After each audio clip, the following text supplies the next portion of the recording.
Emmerdale airs Laurel's shocking cliffhanger. Here's what happens next. Emmerdale aired a shocking cliffhanger involving Laurel and Arthur Thomas, with the pair being involved in a heated argument. Much of their disagreements have come over the legacy of Ray Walters, but how will the pair cope after the latest exchange? The mother-son duo have had a rocky time lately following the various revelations about Ray, whom Laurel had been seeing for a brief time before his criminality came to light in the Dales. Following his death, Laurel has had mixed feelings. On the one hand, she was repulsed by his actions, but equally had some sympathy for his traumatic background. This has riled Arthur, with Laurel striking her son during an argument. Earlier this week, Laurel was still torn over her opinion of Ray, and confided to Charles Anderson that she would feel sorry for the late criminal if nobody was to attend his funeral. Unsurprisingly, this stance has proved controversial.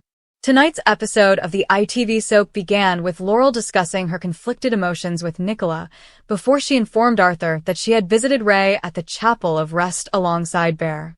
Though his immediate reaction was shown off-screen, Arthur couldn't hide his disappointment when speaking to Gabby.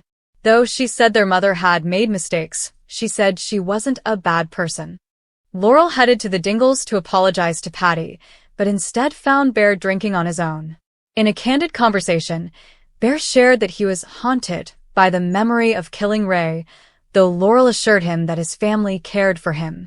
She bumped into Patty and Mandy in the village and apologized for her actions. Patty followed suit and apologized for his own words. Though they appreciated she was trying to help, they asked her, politely, to stay away from Bear for the time being. Unbeknownst to them, Arthur was watching the conversation unfold, and he accused his mother of poking her nose into other people's business.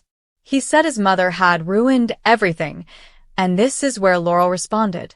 She described her son as rude and selfish, adding that she was struggling to like him in the current moment. As Arthur attempted to leave the conversation, he shoved his mother to the floor, and she lay unconscious after hitting her head on the stairs. In next week's scenes, it has already been confirmed that Laurel will attempt to cover for Arthur despite exhibiting signs of an injury, but one character will suspect that something far more sinister happened than a simple slip down the stairs.